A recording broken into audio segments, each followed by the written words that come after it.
மீண்டும் தனது கணவருடன் ஜோடியா வந்து டிவோர்ஸ் வதந்திக்கு முற்றுப்புள்ளி வச்சிருக்காங்க நடிகை ஐஸ்வர்யா ராய்.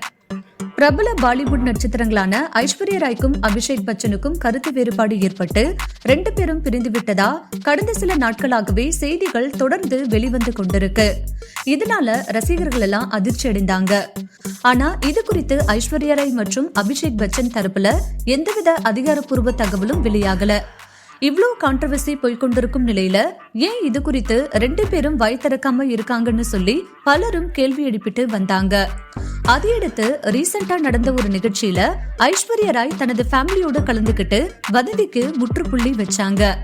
இந்த நிலையில தனது மகள் ஆராத்யா ஸ்கூல் ஃபங்க்ஷன்ல திரும்பவும் ஐஸ்வர்யா ராய் தனது கணவர் மற்றும் ஃபேமிலியோடு கலந்து கொண்டிருக்காங்க. அந்த ஃபங்க்ஷன்ல ஆராத்யாவின் ஸ்டேஜ் பர்ஃபார்மன்ஸை பார்த்து ஃபேன்ஸ் எல்லாம் ஆச்சரியப்பட்டு ஆராத்யா அவங்க அம்மா போலவே ரொம்ப அழகா டேலண்டா இருக்காங்களேன்னு சொல்லி